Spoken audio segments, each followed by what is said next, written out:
Wow. This is some petty nerd stuff right here. I love you two so much. I'm sorry. Okay.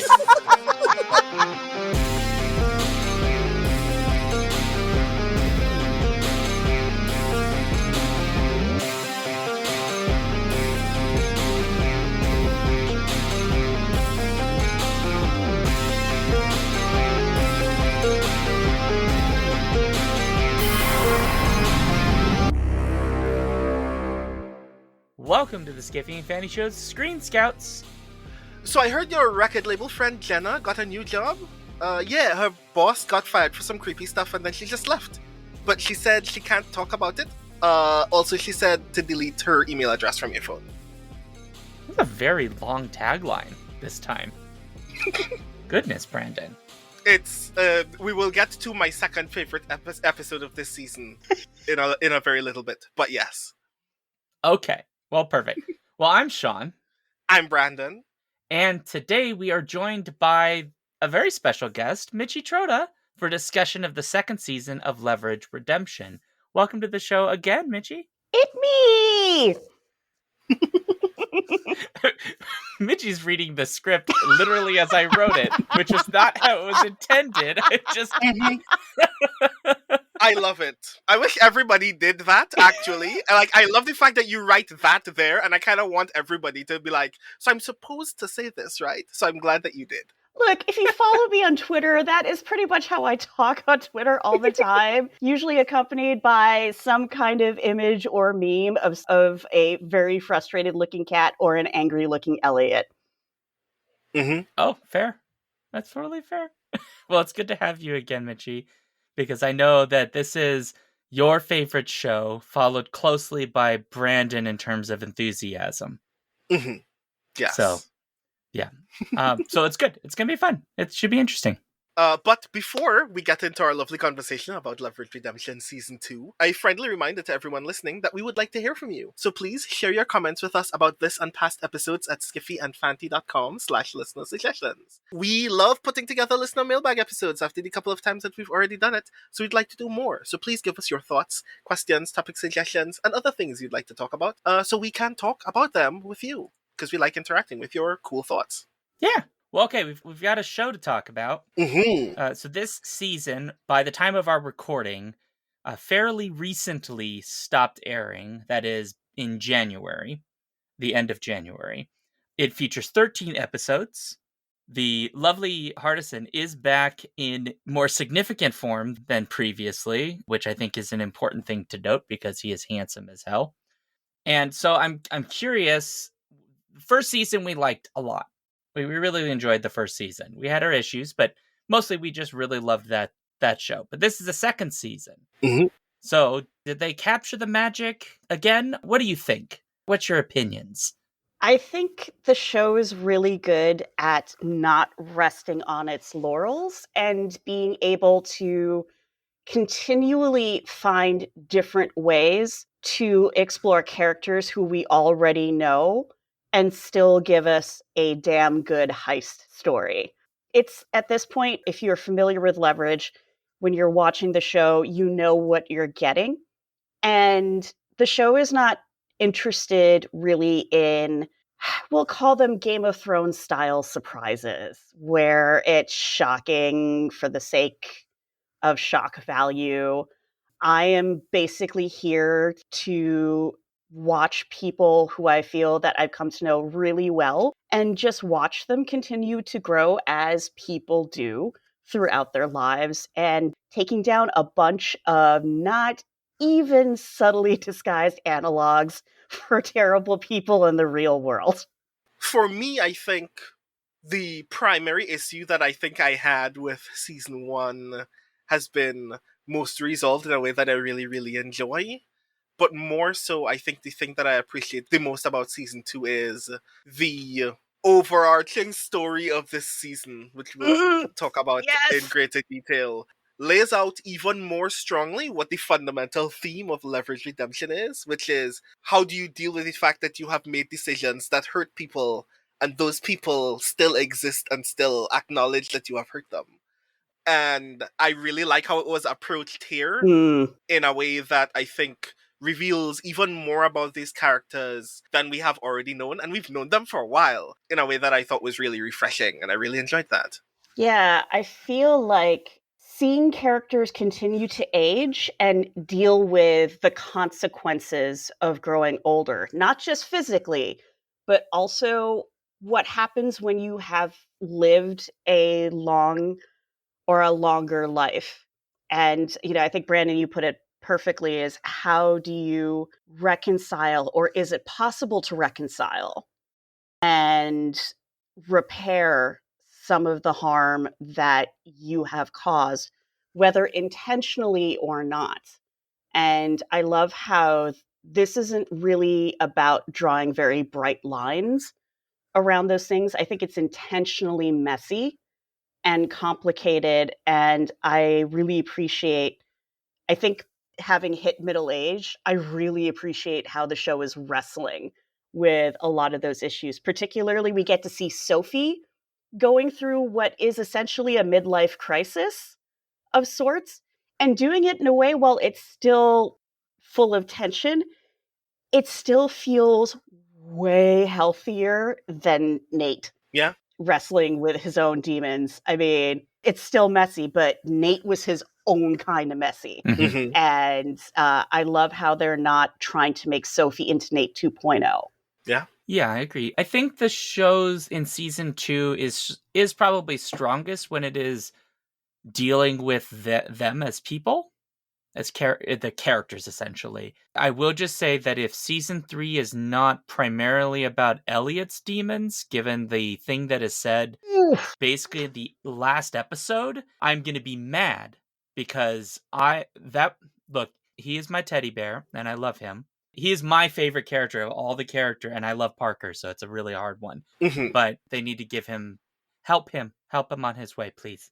That's where I think the show is strongest. I think the biggest issue I had this season, and I don't know how much of it is the way the season's written or the way I'm feeling at this particular moment, I liked a lot more when the episode dealt with small scale problems, things where there may be systemic problems involved in it, but the thing that's being solved is like a one person or a one thing, and the system itself isn't being addressed. And this season does kind of it basically suggests we can't fix the system, but we can make lots of little steps. And mostly the episodes deal with the little steps. I think for me, I found, in much the same way when we talked about season 2, that I did not like when the show tried to deal with big systemic problems and used essentially the same methodology for solving those problems the way it does with much more personalized stories. Because to me, I don't know, maybe I'm in a weird place right now, but like a certain someone has just been arrested for crimes, and Leverage would give me this very hopeful take where, like, yeah, he's going to face all the consequences in the world, and it's going to, like a big old brick wall is going to fall on him, and everything's going to be fine in rainbows.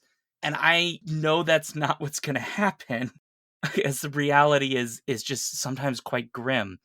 To me, I understand why the show does that. I just found it, that sort of overly clean optimism sometimes really rubbed me the wrong way. And that's where I really struggled with this season.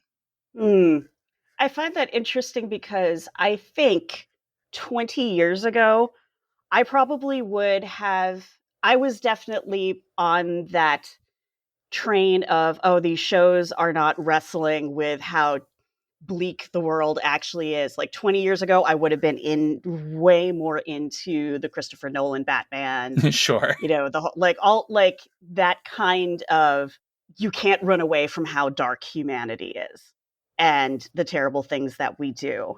And where I'm at right now is that I feel like there is no way you can live in the world we live in now, and you have to willfully convince yourself that justice is served. There is accountability, and some kind of balance to be found. That doesn't happen in the everyday. So when I watch something like Leverage, I go into that knowing that I am going to be given what is essentially a modern fairy tale and that it is a reminder to me that it is still possible to make changes or to make positive, transformative actions matter, even on smaller scales, because that is within the realm of your own control. Systemic issues are things where I don't expect a show like Leverage to solve it, but I appreciate that they are coming at it from the perspective that it's possible. It is possible to make that happen. It's not easy and it's not going to stick. Otherwise, we wouldn't have Leverage. Clearly, even in Leverage, the world is still fucked up. There's still a lot of people getting away with things. Even though they're international teams, they can't get everybody. But for me, I really need that kind of escape to recharge myself to be able to go back into a world where we can't just tip over a brick wall and, somebody gets conveniently buried under crime just in time for a non-corrupt law enforcement system to show up and actually mete out some just consequences for harm that's been done. I appreciate having the reminder that it can happen, but it's not going to happen if we just wish for it to be so. And it's going to be very complicated and messy. And I cannot have the bandwidth to confront reality without getting a little recharge time through that kind of fantasy. Sure. Yeah, I'm pretty much the same. Like, there comes a point in time as a consumer where sometimes I just want to see a bad guy beat up, and maybe getting wrapped up in the idea that this is the moment to resolve the problem once and for all is not my interest, because I know that that's not going to happen, so I'll settle for just seeing the bad guy get beat up. And I feel like, weirdly enough, especially now, one of the things that I think is kind of personally enjoyable about not only Leverage coming back, but presumably continuing, is the idea that because justice has become more difficult, I am less connected to the idea that portraying justice in media has to be perfect all the time. I don't think I want a show to demonstrate to me how we solve every social ill justly and perfectly, because first, that's not what you get from Leverage. Everyone here is a criminal. This is not how this problem would be solved in the real world. But also because the joy that I'm getting is knowing that even for a moment, an injustice is no longer happening for someone. And in a world where that is often not the case, knowing that it is the case for someone is very fulfilling. So, and especially in this season, because I feel like there are a couple of episodes where part of that work is also letting that person know part of the work to ensure that you are no longer suffering injustice is work that you are doing, and that you can do that work, and that it's not about solving that social ill for them either, but knowing that you can prevent suffering for someone that you care about, or you can prevent suffering for yourself, is actually very cool as well. And I think for now, that's enough. When I want a show to do more for me, I will ask for it from Succession. I will not ask for it from Leverage. Sean, I want to say, though, that your point of view is absolutely valid. It is absolutely valid, man. Sometimes what we are looking for from the things that we enjoy are not the things that we get, and that is absolutely okay. Yeah, and I didn't get the impression that anyone was saying, "You're wrong, Sean. How dare you have feelings the way you do, you jerk." It's the same problem I had with, like, The Good Place. Sometimes, like, where you are when you first watch something can really impact how you react to it. Mm-hmm. Like, maybe I'll come back to this season and I'll be like, oh, of the way I felt at that time isn't really how I feel now, and I like this a little bit more than I did then. Because with Good Place, that's definitely the case. Like, I watched the first season of Good Place, and it was like during COVID, and like I was not in the space for that ending where I could have like, oh, there's a big trickery. I was like, no, I need to believe that what's happening in that first season is where the rest of the seasons are going, and we're just seeing her get increasingly a better person, and that's the only thing the show's doing. And so when there was the sort of flip at the end, I was like, I'm just not, I'm not in the space for this. Like, it really just was like, it hurt. I don't know how to express it.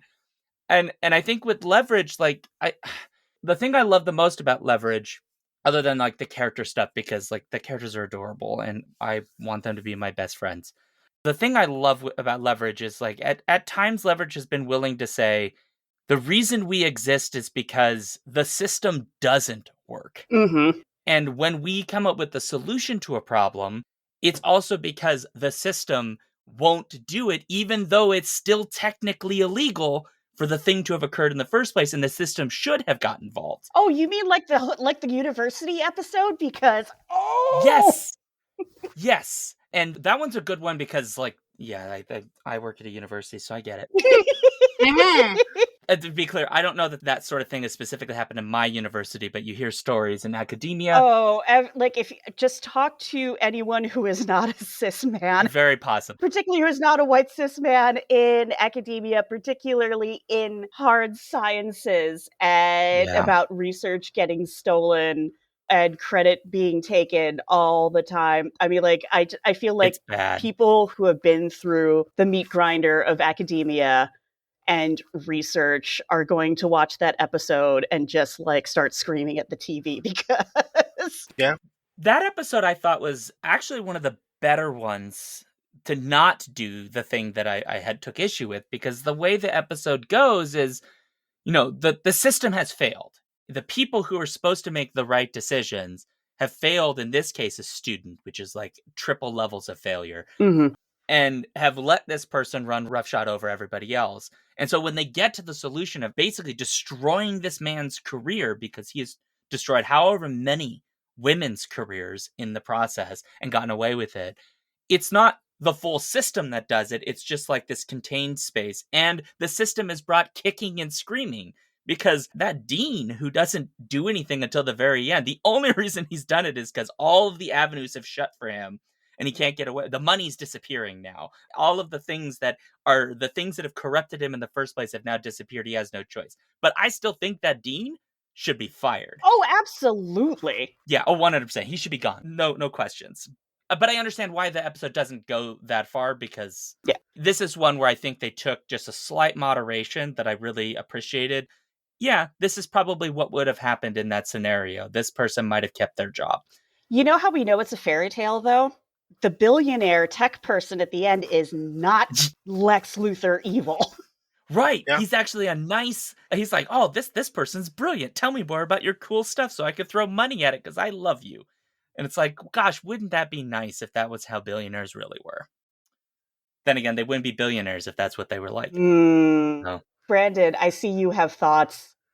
Go on. God, I have so many thoughts there actually colliding in my brain.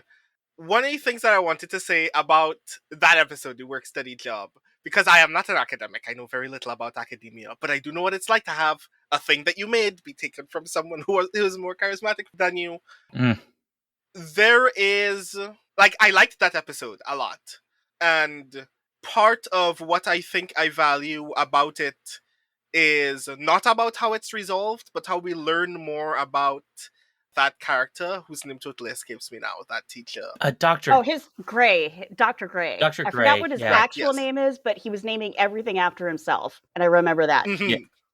Yeah. I mean, there was that, but there's also, like, there is the very first time that we meet him in the episode is when the client for that episode confronts him in the middle of a class session, and he utterly humiliates her in that entire conversation. Mhm. And we know that part of that is obviously because, as we learned later, she has an anxiety disorder that is getting in the way of her ability to defend her work. And part of the episode is helping her actually resolve that for her own sake, which is also very cool. But I also know what it's like for somebody who has more power and more charisma than you to present in the world as if that is the same as being true or just. Mm-hmm. And part of what made that episode is not only seeing that happen in the real world, seeing otherwise nice people who we'll never meet again in that room going, well, he defended his argument, so I guess that means that he must be correct. And then seeing the resolution of that episode being, we have given her the opportunity to speak on her own behalf and on her work's behalf, Mm-hmm. is the thing that made that episode for me in a way that otherwise would not click because I'm not in academia. Mm-hmm. And I kind of really dig that because it made it like I don't have a parallel for that episode the way that I have a parallel for the card game job from season 1. But I know people like that. Mm. And that episode functioned for me like seeing those people get their comeuppance, even though they're not in academia. I also, one of the things I really loved about that episode was it really made it clear how academia relies on labor to keep things working. And the fact that instead of Elliot going around and hitting people and, trying to pull one over on people who are really actually not who don't have a lot of power within academia, the security guards, the janitors, people who work, anyone who's working a service oriented job, they're the ones who actually they know what is going on with the university. They know who the assholes are. They have found their own ways to work around the system.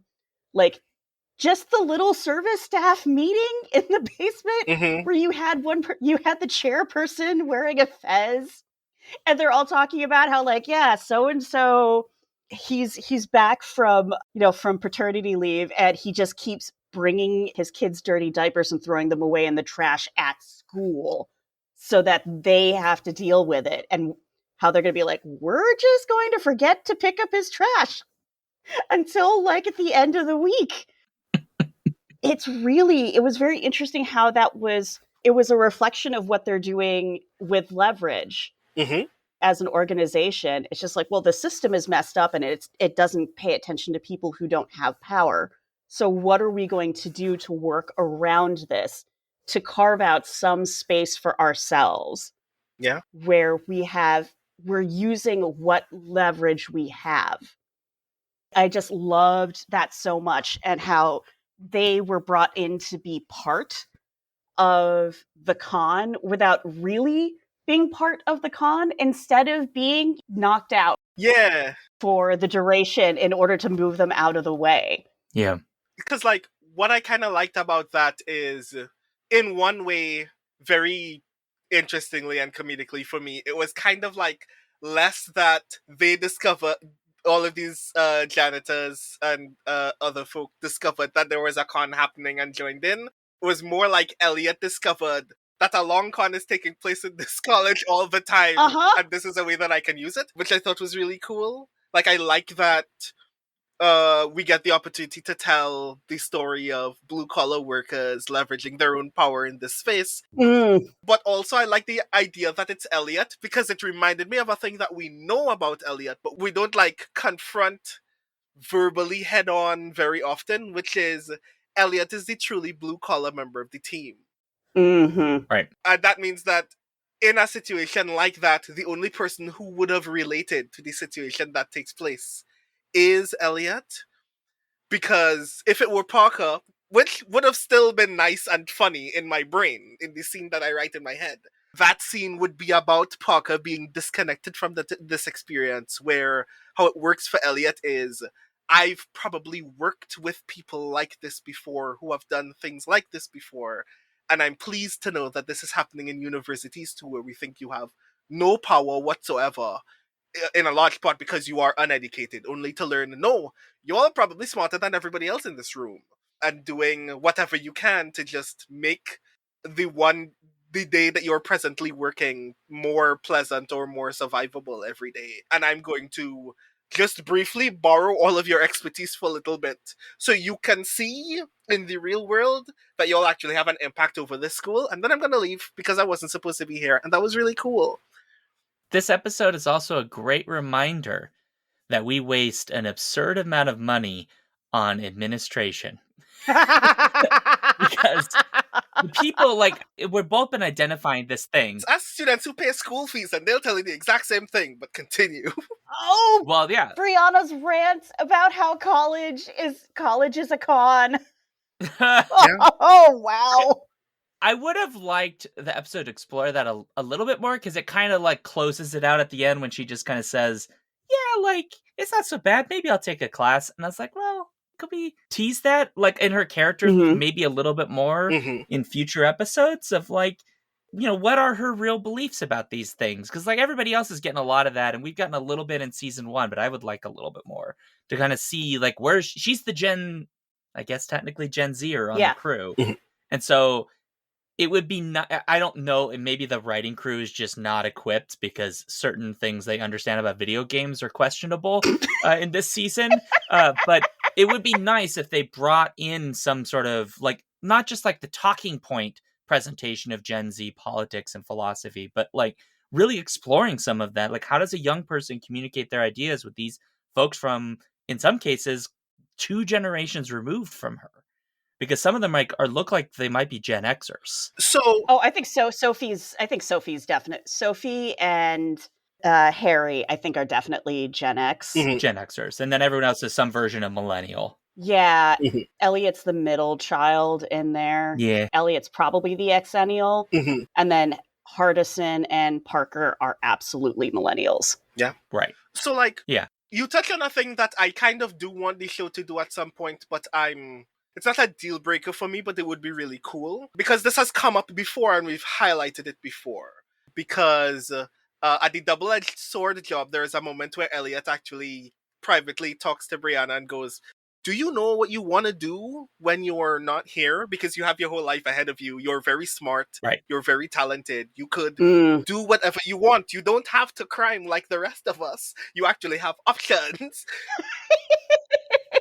And that's actually really cool. Yeah. And part of why that was kind of disappointing is, while I like how Brianna rationalizes it in season 1 a lot, as I have seen a lot of very tragic stuff in my generation, and people think that my generation is incapable of actually dealing with it. I am here because I am angry and just want to break stuff. Please allow me to break stuff. It is the thing that I want. I like that she knows that. The show seems to be at that moment in the work study job want to give Brianna's character the option to go, well, what if some future point of Brianna's arc is, I realize that there is something more radical that I can do than being a member of the team. What if I explore what that thing is? And I want that to happen. I think that would be really cool. But the show also doesn't give us moments where Brianna gets to say, I don't know if this is all of the impact that I can have in the world. Because she's glad with the impact that she's already making. I would like this show to actually give her a moment to go, there is something more meaningful I can do, even if it's something that she just learns. And that hasn't happened yet, and I think that would be really cool for her to get the opportunity to go, okay, I have discovered that with all of my technological know-how, there is a thing that I can do that no one else is presently doing that would be just as radical as being a member of the team. And I want to see what that looks like, even if it fails. Rather than just going, oh, Brianna's young, maybe she should still experience more, because that's what it feels like at this point. Maybe she should go to school and experience what the world is like before she settles down and becomes a member of Leverage. That didn't happen to Hardison, and everybody just relies on it. Like, it feels in a very large way like they're patronizing Brianna's character rather than actually coming to a conclusion about her character. I think there's some I'm curious about the makeup of the writer's room, because it does feel like there's some unexamined bias toward the idea of what a young person's pathway to finding out who they are and what they really want to do looks like. Because we are definitely now hitting points where the younger generations are not necessarily going to include college as part of their journey, whether directly out of high school or ever at all.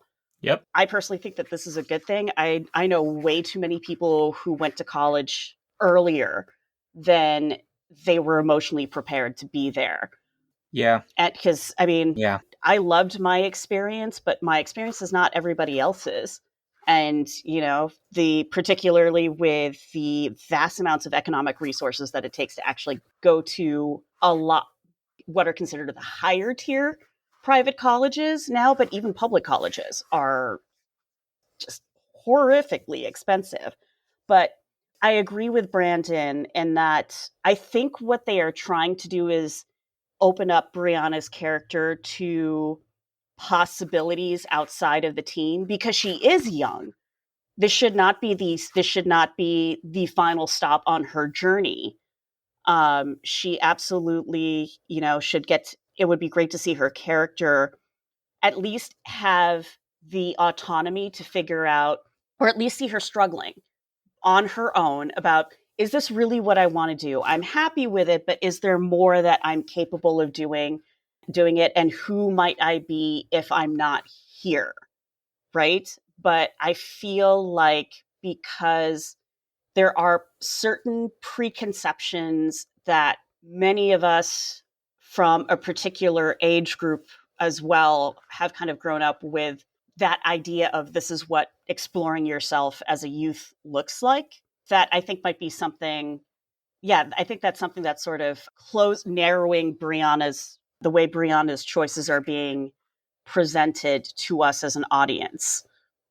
There's sort of two things that this conversation's brought. Well, there's three things, but two things related directly to the show that I think you all have brought up for me. One of them is, it seems like this season wants to suggest that there's some doubts that may be manifesting, and I'm putting a lot of like qualifiers here on purpose because I don't feel like the season really explores them. It kind of suggests them in hints. And one of the ways we haven't talked about, but it really only comes up once, is Brianna in relationships, because there is one moment when she goes on a date and the date doesn't exactly go to plan. The date seems kind of okay with the way things went, but then we never hear about it again. And while I don't necessarily want the show to center the questions that we're raising about her generation on relationships, it seems to me that that is the most obvious thing that could be a question, because even in the moment when that date ends the way that Brianna would prefer it not to have ended, there is a hint there in the way that she presents herself that she's not happy about it. Like, she's not really satisfied with not being able to have quote unquote a normal relationship with somebody because of the job she's doing. But because it drops it, it's not really suggested to be important. And again, I don't really want the show to center this conversation on relationships, even though relationships are very important. But I just feel like that will just lead to a very shallow presentation of some of these issues and would kind of reduce the generational conversation to one very specific aspect. And I really don't want like season 3 to have like a moment of like, do you want kids? Because like that's a whole conversation I don't know that this show's ready to have. No, but I do feel like I think in future seasons, having episodes like the girls' night out and boys' night out, Mm-hmm. Yeah. where we get to see the characters kind of going off and doing, just doing a thing, but they're also interacting with people who they know outside of the team. Yeah. Like, you get that outside perspective and just sort of have them talk, do what they were doing in those 2 episodes, which is talk through personal stuff in the middle of criming. Yeah. Yeah. I mean, I think that's one of the show's best elements, is when they're in the middle of criming and they're having discussions about, like, what are you going to cook on your date? Or, oh, didn't you go through this weird thing in childhood too? Or just when they're having regular conversations in the middle of all of that messiness, Yeah. Mm-hmm. right? Like, it is a fun juxtaposition to watch, but it's also how they manage to squeeze those moments into what ends up being a very tight, 40 some minutes of an episode. Yeah. Yeah. So Yeah. I have a lot of thoughts about this because the date night job is tied for my number 1 episode of this season Oh, it's so good. with the fractured job. But like, I think inadvertently the entire story of Leverage has kind of hit on a thing that I hope is not the case. And I really do think that having like a future girls' night out job would potentially resolve this issue for the story, which is Hardison and Parker are on a very good date right now. It's gone poorly because of someone else's criminal shenanigans, but their date is still going well. Meanwhile, Brianna is presumably alone with well-cooked dinner from Elliot, courting this really nice person, and is obviously struggling with the idea that, as she qualifies later, her primary frustration is she doesn't know if she can maintain a relationship with somebody who doesn't know the quote-unquote family business. And the theme that is essentially being stated there is, can a member of Leverage be in a relationship with someone who doesn't value the fact that they're a criminal? Oh, Elliot, season 1. Right? Yes, huge. And I feel like that's what they're hitting on, right? And I get why that would be a valuable story to tell in this frame, because I feel like that's an obvious frustration that these characters will have. I hope that the solution that they hit on at a future point is, no, you can have a fulfilling relationship with somebody who is not also a criminal like you are, because it feels kind of weird to make that implication for them, because it says that the only way that you can have that relationship work is either if they're working with you or if they value this one specific element of your life. Which I guess I get why that would be a particularly big part. But, and I'm also saying this because I'm kind of biased. I missed Emily Yu. I thought that was really cool.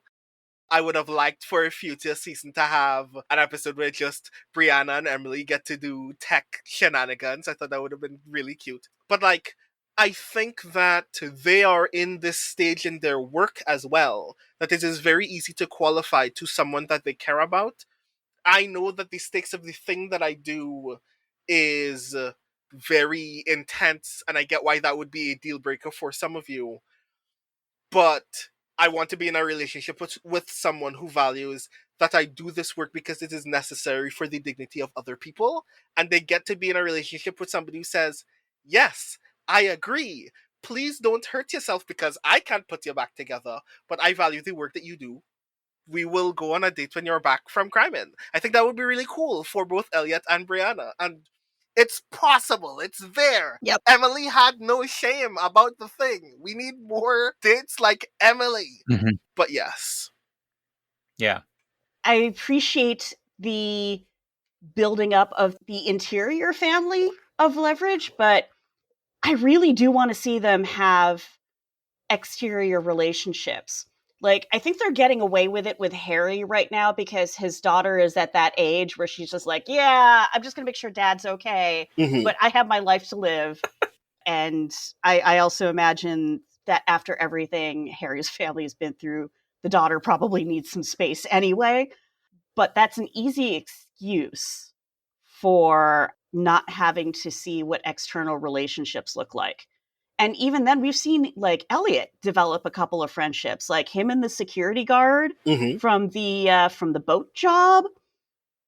They clearly, it seems like the entire team now has a pretty good friendship with the farmer, with the farmer guys.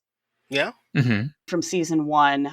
But yeah, I would really hope in season 3 we get to see what an external life for the Leverage team looks like, because it is not healthy for it to be that insular. Yeah. Really, very sadly, the only person who has an obviously external life that is constantly devoid of Leverage work is Harry. And that's with Sarah, who is another attorney, which means that very few of them get to never think about any work at all, sadly. True. Yeah. This made me think a little bit about, I technically said I had 3 things, but I think I only got to one of them because we went down a rabbit hole. But this made me think of the second thing, which is related to this, which is kind of going back, but to the way that the episode thinks about the outside world or thinks about things beyond being part of the Leverage team. Because like with Brianna in particular, part of the way that I interpreted a lot of the characters suggesting you could do these other things is not necessarily as a way of like hard reinforcing like the traditional line of like go to college and do all that stuff, but rather as to just say, you're not trapped here. You have other opportunities you can pursue if that's what you choose to do, which I found subtly rather, I don't know if I would say radical, but Mm. it seemed to me like, because it was suggesting like this is not a prison you're in. You have opportunity and options and will basically support any of the decisions you make. That is a way more open potential for Brianna's character. And I suppose that option's open to any character, really, than is really offered to, frankly, most millennials who are barely now old enough to have graduated college, or a lot of Gen Zers who are still being told to essentially do the same things. And so there is like this hint in the show that like maybe we're going to have these interesting generational conversations where you've got our Gen Xers and you've got our millennials and then you've got your Gen Zer. And it would be curious to see how those conversations begin to affect the work that they do, Hmm. but also whether or not characters stay or not, because people can leave. I mean, Harry tried, but I mean, Nope, just when he thought he was out, they pulled him back in. Yeah. yeah, I mean, if we're going to make parallels to Mafia Family, I mean, they're not even that subtle. Mm-hmm. But I think it's also, the show is also kind of playing with a very complicated puzzle of, you have characters like Sophie and, Harry, and I think Elliot also belongs in this bucket, who are at a point where they can look back at where they've been and they're reevaluating who they were, what they thought they knew, yes, with this new perspective that they have, right? Like Parker and Hardison are at that point where they know who they are. They have a really solid grasp of who they are, what they're good at. This is them in the prime of their lives, right? Mm-hmm. And you have Brianna, who is, she's at the very beginning of her adult life. So she's got this wide open field of possibilities. And those are three very distinct viewpoints hmm to try to balance out. And yeah, I agree that it would be great to see more of that multiple generational discussion about, how do you make choices? How do you deal with the consequences in your life? And I think that I would love to see more opportunities for Brianna to be less of an observer and more of a participant, particularly with the older characters like Elliot and Sophie and Harry, who are looking back and dealing with the consequences of something that they've done like decades ago, yeah. and are locked into looking at it through a very specific lens. And you have Brianna, who is coming into it with a really fresh perspective. Mm-hmm. Yeah. I would love to see more intergenerational sharing of perspective and wisdom, where it's not just weighted toward the traditional end of like the older, more experienced folks are the ones who have more to offer.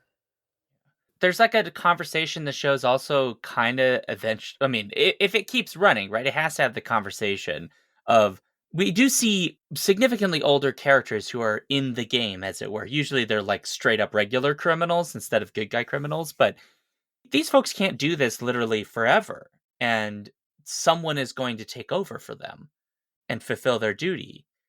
Is that going to be someone like Brianna? And if so, is that where the story is going to go, of like, we're here to support you on your journey so that you can build this thing in your own way? Or is that just not where the show is going to go at all? I mean, it could not go there, I suppose. I also will just say I really enjoyed that like Harry got to be a fucking dork in this season.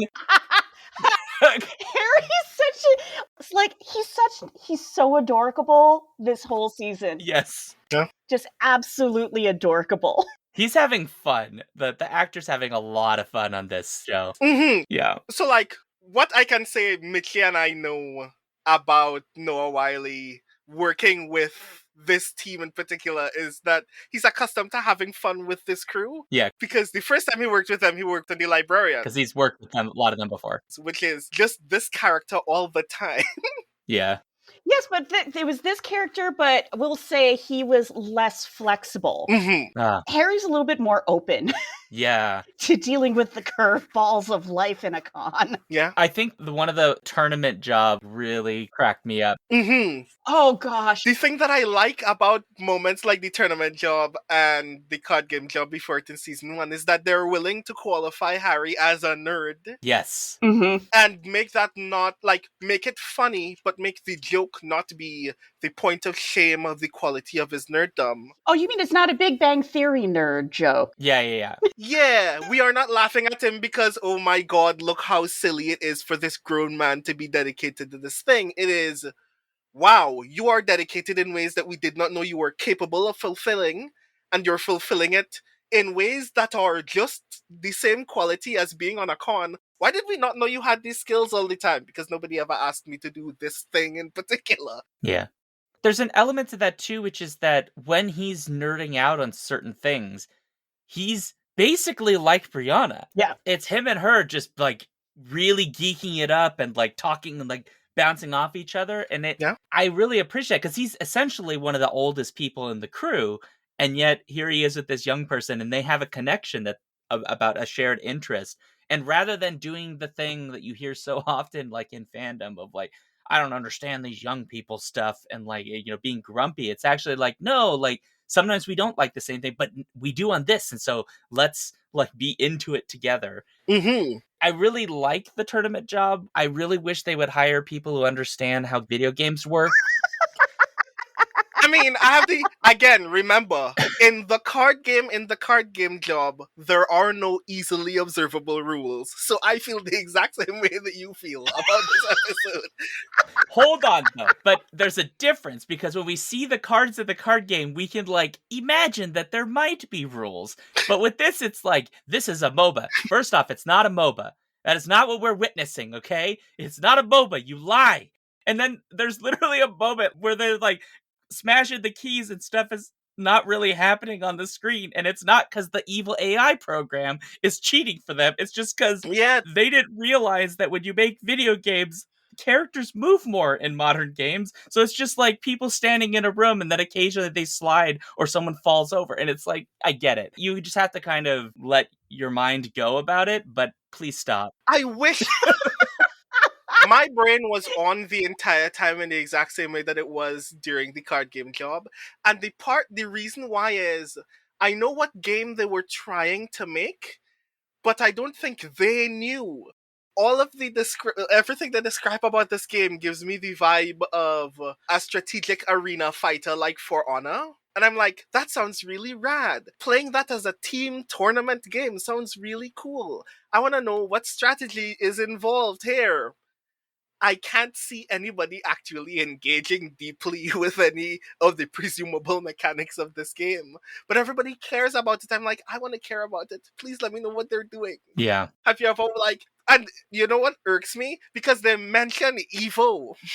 Yes. And I'm like, Evo 37. If you know Evo Moment 37, you know what it requires to build hype in a video game moment in the ways that you're trying to describe hype. Yep. I am not hyped. You have failed. Not even close. In the goal you said you have witnessed, I am so upset. Wow. This is some petty nerd stuff right here. I love you two so much. I'm sorry. Okay. Do you know Evo Moment 37, Michi? No, I do not. I am not a gamer. Okay. I am not a gamer of any kind. Therefore, I think this episode was more for me. Oh my god. So, for folks at home that do not know Evo Moment 37, it's also referred to as the Daigo parry because this moment is a Street Fighter 3 moment in which a player was about to lose. There's a super art that Chun-Li performs in Street Fighter 3 Third Strike. Yes. That has 16 hits. In order to parry it, you have to parry each hit in the exact frame that it is supposed to occur.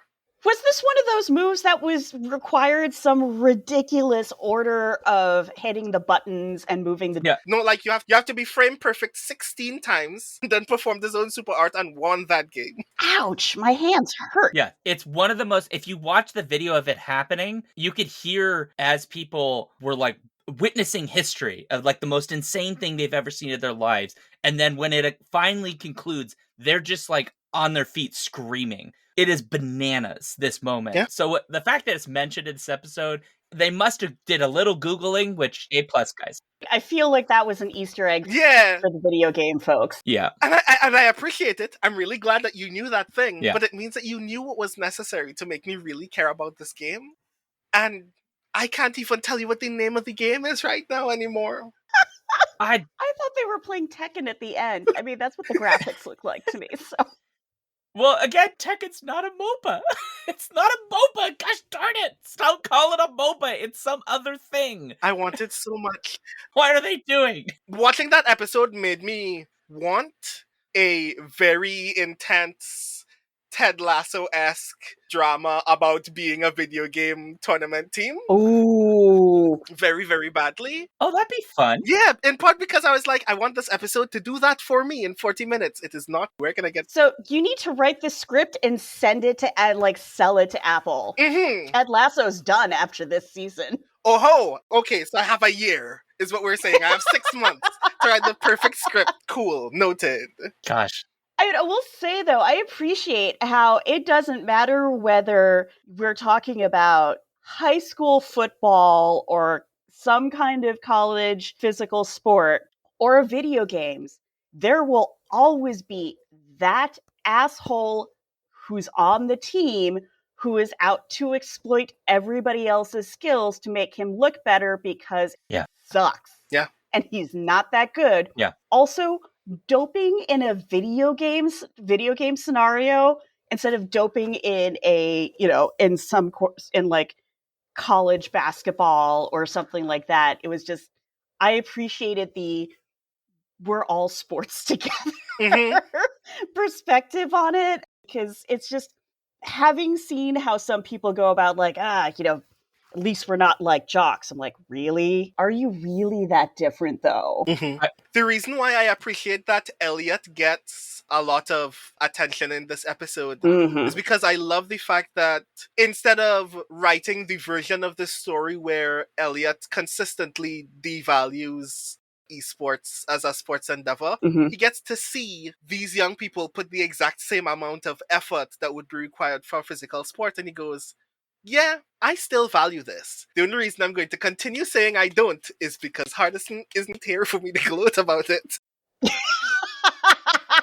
Oh, he's only saying stuff like this now, I think, 100% to poke Hardison. Yeah. It is a thing. They are going to be old men in outer space someday, and Elliot is still going to say something purposefully pokey about Star Trek or Star Wars or video games or something just to get a rise out of Hardison. Mm-hmm. Yeah. I still appreciate the fact that he gets to make that joke and Brianna is like, oh, you're really going to say that? I'm going to tell Hardison that you said that. And he texts him back immediately. His phone never stops pinging for the rest of that day. Is lovely. I do want to just note for folks at home who may not understand that esports does in fact have a doping problem. Oh no, yeah.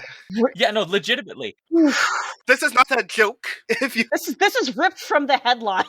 Yes, so this is how serious it is. There's actually an SSRN.com paper that's about the extent of the problem right now, but the International Esports Federation and ESL, which is one of the major esports organizations, are both conducting doping testing. The Esports Federation, in fact, is compliant with the World Anti-Doping Agency in the same way as many Olympic athletes are. So it's like legit. So ESL has been testing for doping since 2016, so for 9 years already. So that's how big of a problem it is. I actually would have expected that they would have started testing earlier. I mean... Well, I mean, let's be real. No. The money didn't start really flowing into like the 2010s, so... It didn't become an issue worth insuring their money until very recently. Yeah. See, this is why money ruins everything. And I can hear Parker shrieking somewhere that no, it doesn't. It ruins many things. I am still very, very butthurt about the fact that everybody told me I couldn't be a professional gamer, and so you should give this up. You can't do this all the time. And it turns out, yes, I could have. Yeah. You just had to wait 10 years. You jerks. I could have been a professional nerd my whole life. What are you talking about? I mean, I still am, but whatever. We're all professional nerds. We are all proof that yes, in fact, you can make a career out of being a nerd. You Yeah. can. It's just that we could have all been richer a long time ago. Oh, yes, because, principles, ethics, blah, blah, blah, Yeah. something like that.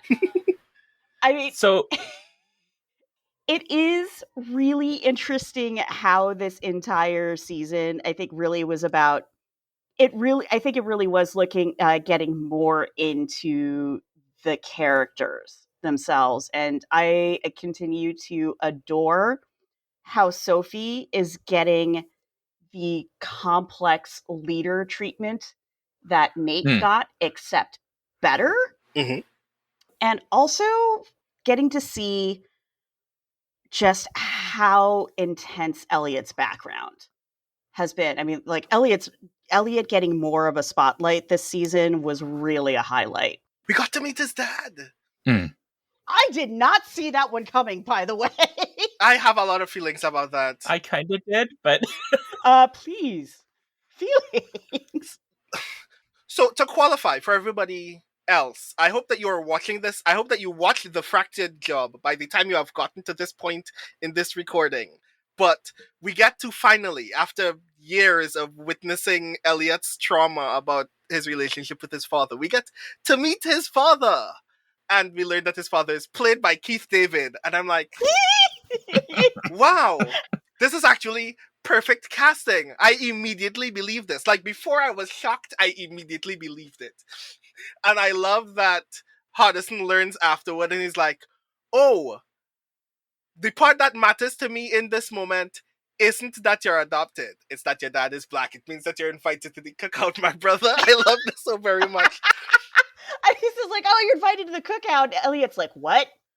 Yeah. It's just like, what are you even? And meanwhile, like, Brianna and Parker are just like giddy as all get out. Mm-hmm. But like, the thing that I love about it even more is actually because it qualifies as a result that all of the other members of the team have been adopted in their youth. Oh. Because it means that a lot of their emotional relationships a lot of their struggle to build emotional relationships before joining this crew is shaped by the fact that at some point in their youth they had to struggle with how they were being valued in the world, and especially for Elliot, who views his father in a certain way that he doesn't view himself in, and is struggling with the idea that maybe my dad doesn't like the things that I do because I am not doing them as well as he is, and learning, no, that's not the thing. I wish you didn't have to do these things, and I keep wanting you not to,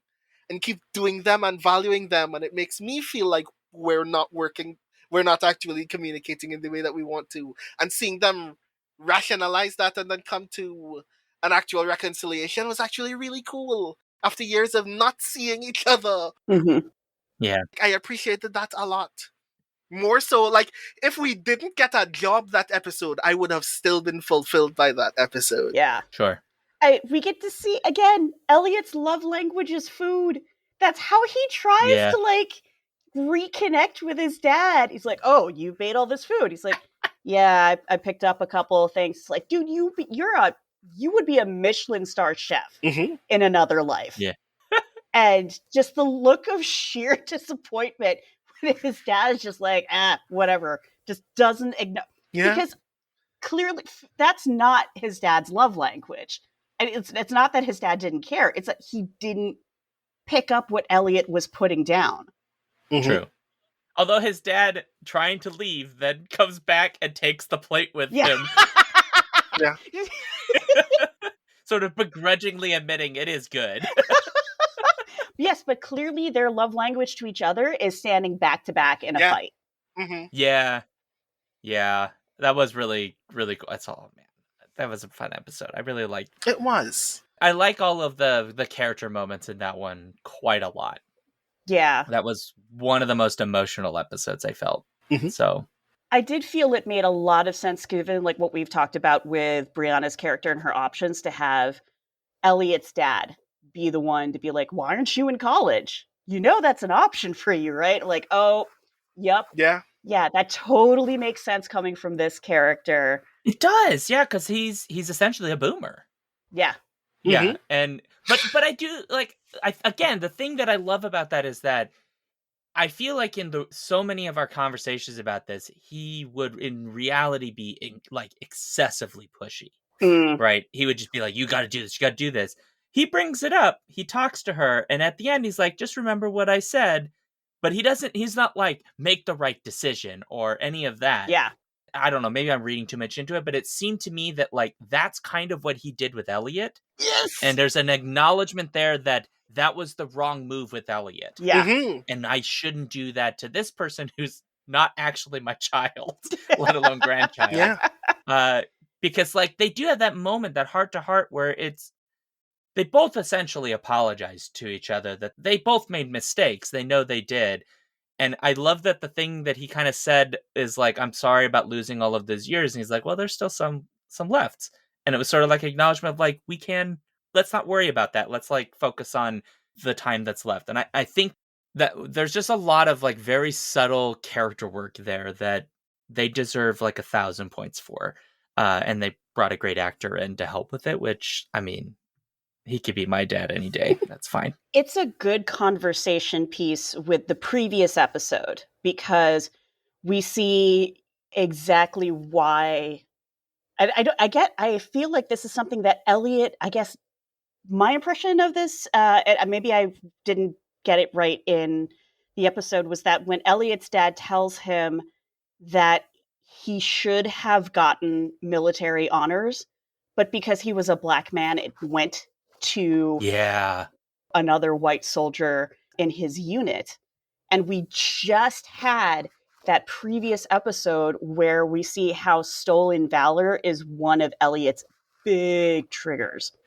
Yeah. But I couldn't tell if this was the first time Elliot had heard it from his dad that that his honors were stolen, or if this was something that Elliot already knew and that's why it's a big trigger for him. I got the impression that he didn't know. Yeah. Yeah, that was my impression. Because a lot of their conversation about his father's service is about the fact that he looks up to him and his father doesn't value any of that time. And I feel like that's a conversation that they had only just had. Yeah.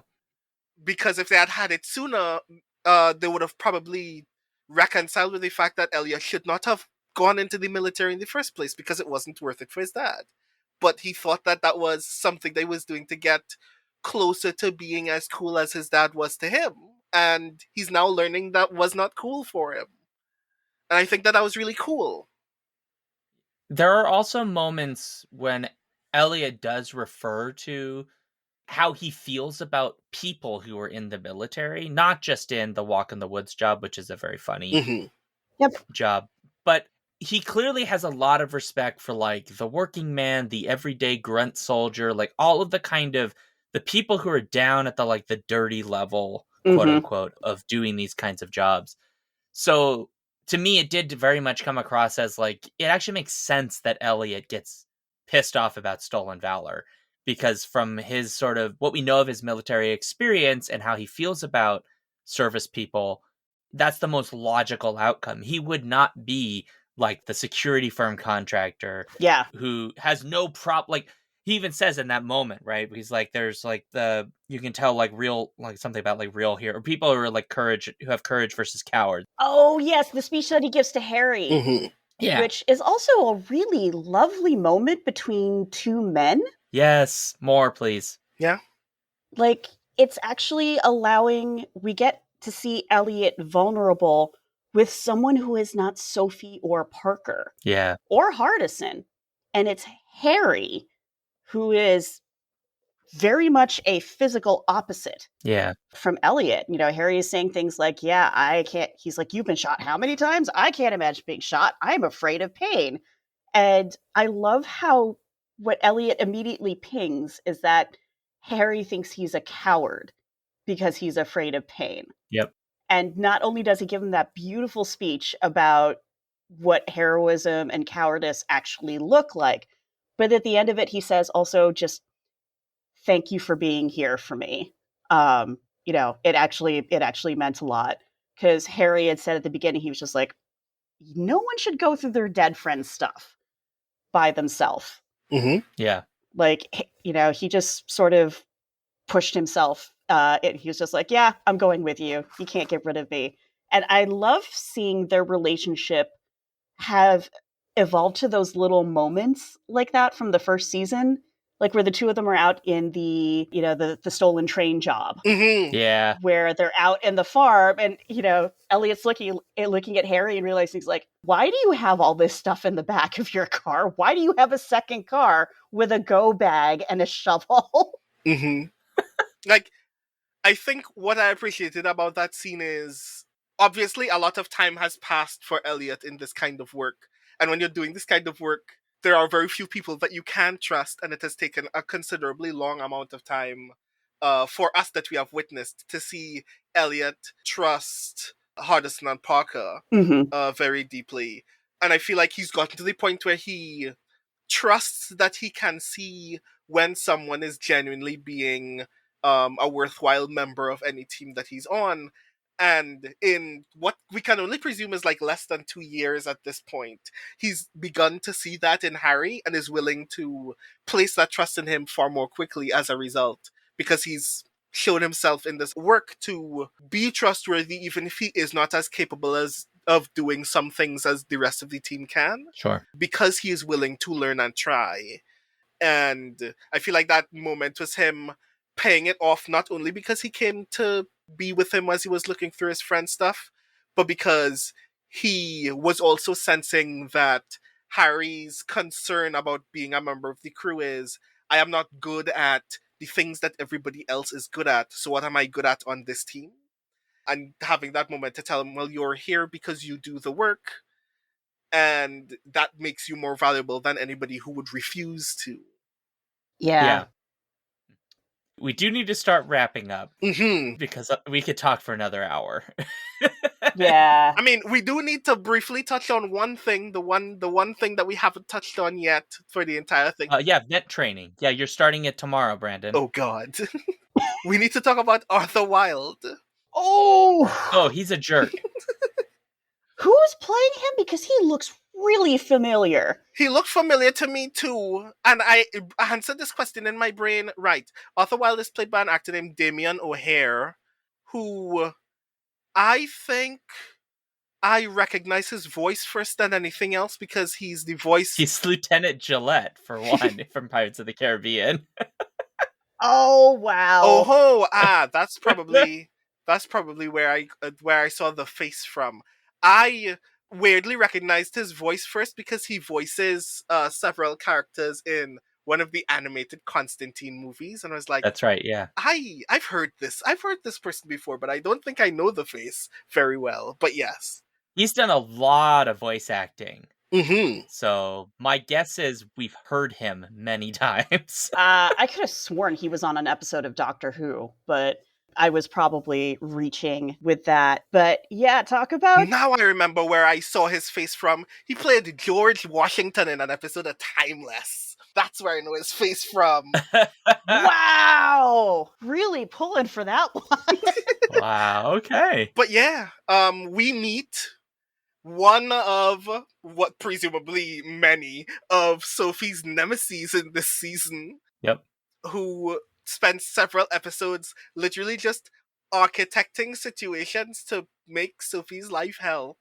And he's not the only one in the series doing so, because we also hear about Ramsey, who we only see once and never is actually working at any point in the series. But we know that he also has a grudge against Sophie, and we learned that part of the reason why is one of her established identities is secondarily responsible for breaking down an entire the criminal empire that teached her how to con in the first place.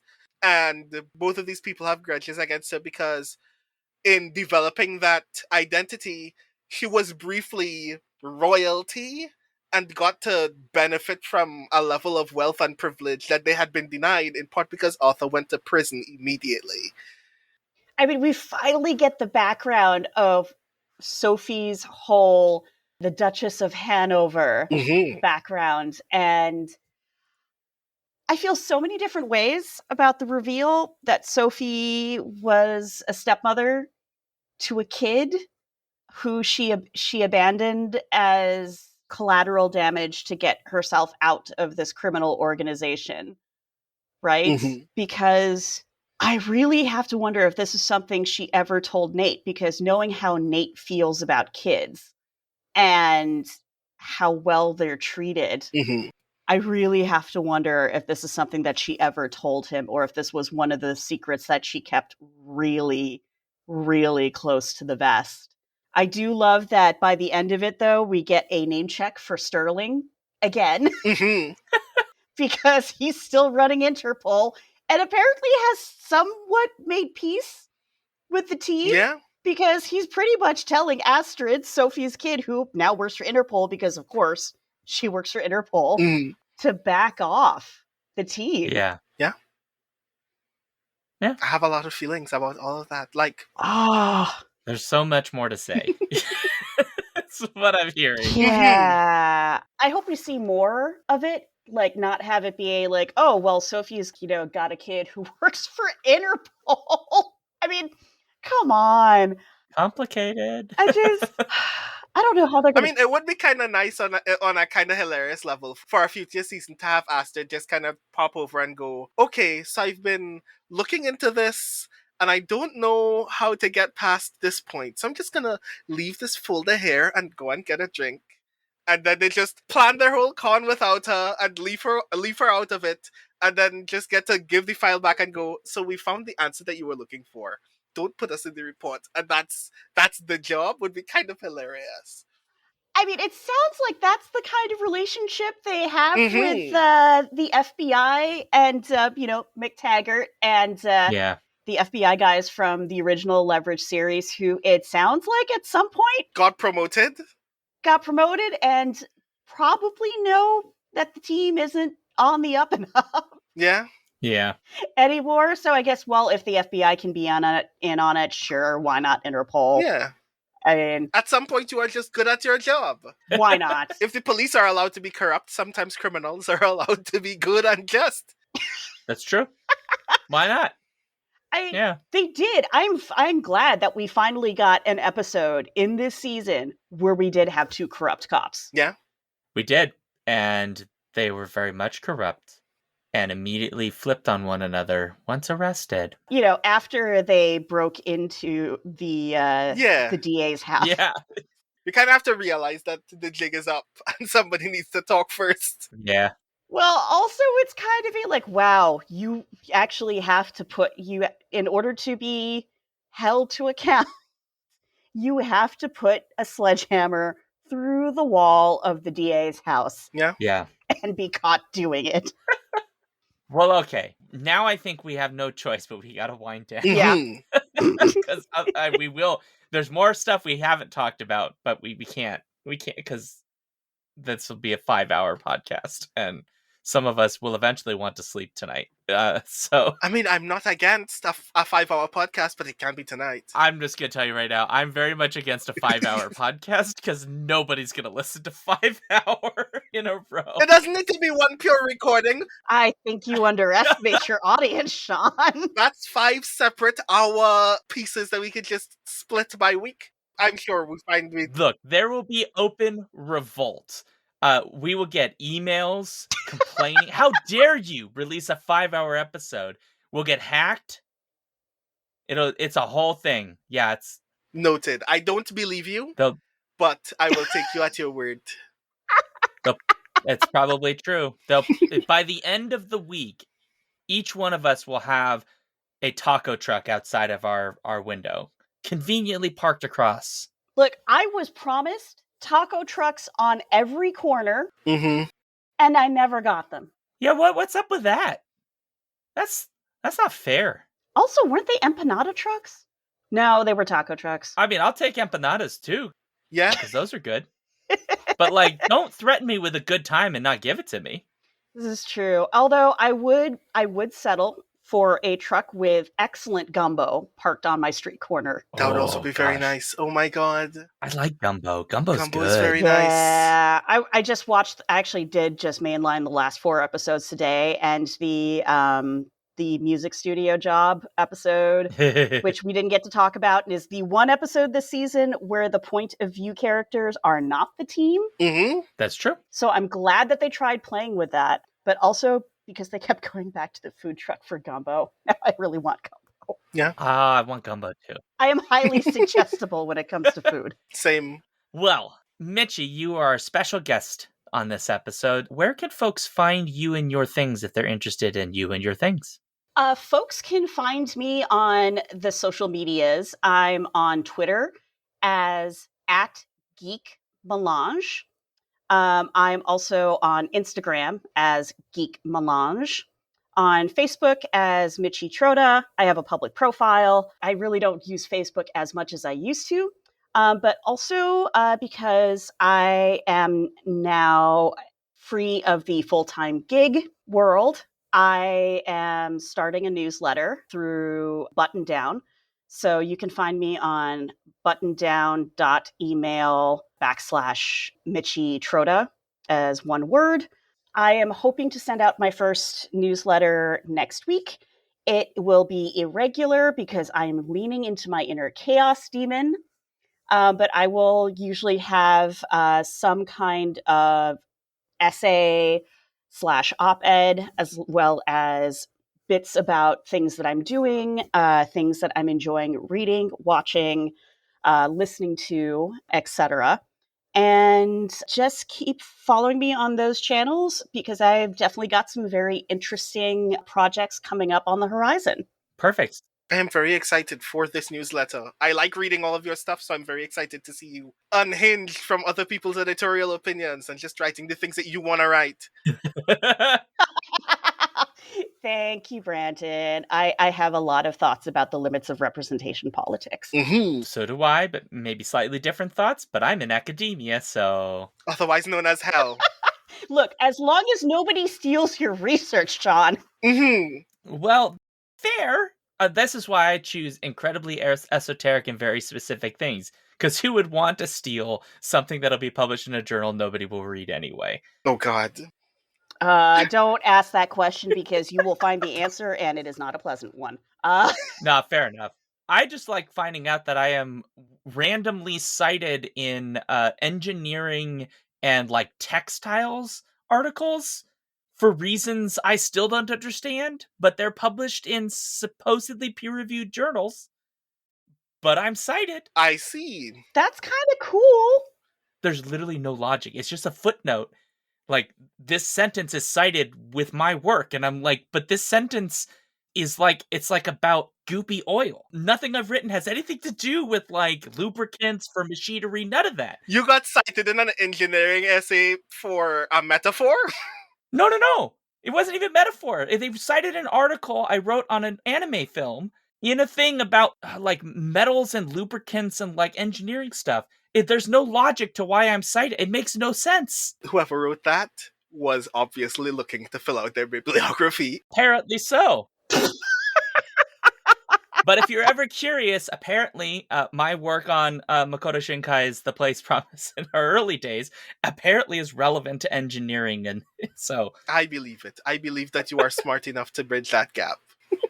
It would be fun. Well, in any case, thanks very much, Michi, for coming on the show again. I know it was a trial, really hard for you. Oh, so terrible. It's such a hard conversation to have with the two of you. It's, I just have to suffer through it. Mm-hmm. We're so sorry. So for folks at home, if you'd like to let us know what you thought, if you've watched this season, for example, and you have opinions, please go to skiffyandfanty.com/listener suggestions. We are on all the socials as Skiffy and Fanty, or I say all, most of the socials. We have a link tree, linktr.ee/skiffyandfanty to find all of that stuff. Get our newsletter at skiffyandfanty.com/newsletter. And if you like what we do, we have a Patreon at patreon.com/skiffyandfanty, and we will take 5-star reviews on iTunes and any other podcatching app. But also, if you would like to pay for a billboard on I5, you're free to do so. But we we don't have the money to do that, so that's all on you. Me, I'm at SeanDuke.net. I stream at Alphabet Streams on Twitch Tuesdays and Thursdays at 7 p.m. Central. I'm at patreon.com/thejoyfactory. I'm also on all the socials, usually as Sean Duke or Grand Moff Duke for reasons I don't understand. I have the Linktree /Sean Duke. And I do a thing called The Histories at SeanDuke.net/thehistories, so go read that.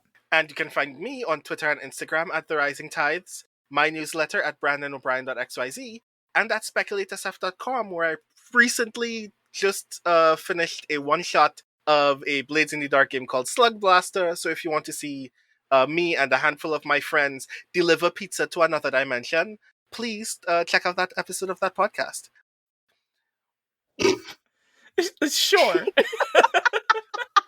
Like, is there a heist involved? Because there needs to be a heist involved if you are delivering pizza to another dimension. Yeah. Unfortunately, there was not a heist involved. Okay, we'll talk later. Yeah. That I will fix that in a future one shot. Yeah, we're getting that fixed. Yeah, you can't do this to us. So I will just note that according to the Skiffy Fanny bylaws, Brandon is due for Brandon's annual vent training. Right, yeah. So this time you're going into vent number 2, Brandon. That vent has a steam channel. Yeah. Spikes that come out of the floor, and there is a chipmunk with a taser. Right, yeah. I don't like vent number 2, but I have to get my certification, so I guess I'll have to do it as soon as possible. I will. Yeah. I'll make sure that happens before the month is through. Perfect. Yeah, it's really important. No case of the venties, right? I am still recovering from the venties, so we'll see how well this goes. I've taken all my medication. I'm hopeful this time will be better than the last. It will be, because the last vent you were in was just full of turtles. But it was a lot of turtles. I couldn't. But I will see if I can do the thing. I told you to just lay down on your back and let them wave you forward. That did not happen. Well, I know, but that's because you got the venties. Anyway, on that note, awkward ending and scene.